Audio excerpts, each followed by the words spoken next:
Bonsoir à toutes et à tous. Ce mardi, ce sera une vidéo à caractère historique, puisque ce 25 mars, nous célébrons jour pour jour les 150 ans de la mort de Claude-François Dennecourt, un personnage important pour la ville, un personnage qui était engagé dans l'armée napoléonienne.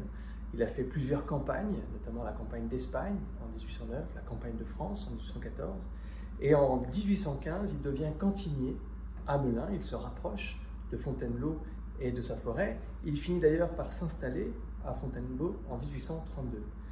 Il est révoqué de l'armée napoléonienne pour ses idées républicaines, et c'est alors qu'en pleine période de déprime, il découvre la forêt et il se prend d'amour et d'attachement pour ce lieu qu'il considère comme exceptionnel. Il va développer par ses initiatives des circuits, des sentiers, pour faire de cette forêt considérée comme hostile à l'époque un lieu de promenade. Il va y implanter des édifices comme des fontaines ou des grottes et puis raconter des légendes autour de cette belle forêt.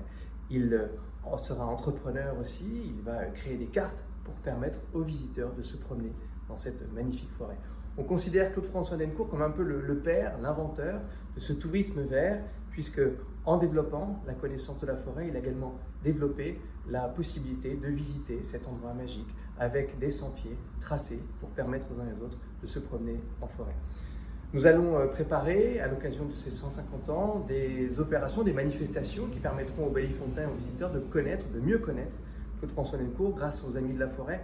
Nous vous proposerons en juin et en septembre des événements, des balades, des conférences pour vous permettre de mieux appréhender qui fut Claude-François Dennecourt, puisqu'aujourd'hui encore nous avons quelques morceaux d'héritage de son passage à Fontainebleau, la rue Dennecourt, la tour Dennecourt.